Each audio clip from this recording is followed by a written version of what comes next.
ScotRail Tours 90, Clap Clap Greenock review.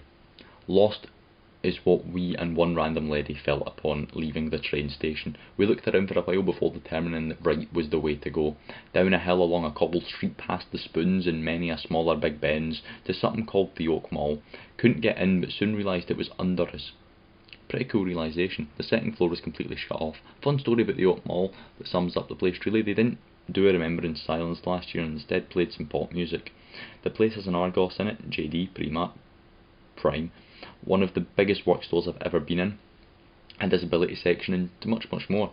It was pretty busy but not the best shopping experience you could go on. Leaving here we went on a hunt for the location used to film Waterloo Road from Season 7 onwards. Long walk down a straight road, saw barely anyone and definitely not a soul. We at this point had been in Greenock too long, around half an hour, but we still hadn't heard anyone properly talking. After passing an alarming amount of churches and funny buildings, one of which was a religious training centre for girls, a cult. Ultimately we found a patch of land that the show was filmed on and looked at the patch of land and left on to the next venture. Venture up Lyle Hill, follow the signs easy. 5 repairmen were all wearing identical outfits, stood very close together. This was quite the trip. Still no real talking people, just bodies.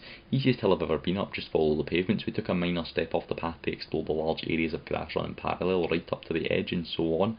We then spied a tunnel going under the road, a very hard tunnel to walk through due to how uneven it was. The other side of this tunnel you'll have to experience for yourself in terms of visuals. As to where it is, as to where you are, it's nothing but what you feel is something unexplainable. Saw and followed a deer for a good few minutes and then had to rejoin the main path. Top of the hill is a nice viewpoint over Greenock. Sat here and heard our first person speaking, talking about how compasses work. This wasn't the peak of the hill. The peak was in the golf course, so that's over where we went next. It was a nice enough area to view over Greenock and a little bit of Greenock. Still not worth being in Greenock. Big anchor down the road, then we went back, tracked the way we came, passing Waterloo Road and then past the house used for the head teacher in the show, went to the Esplanade, and I'm not going to explain what that means because I don't understand it.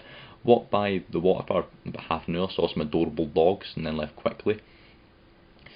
Back to the mall and to the station because it's time to go looking for the Catman. If you are unfamiliar with the Catman, a Greenock Geek is a crash course. Local legend says he was a Russian sailor who abandoned his ship in the 70s because of poor mental health and fights with other crew members. Local youth then broke his leg and jaw, leaving him unable to walk or talk.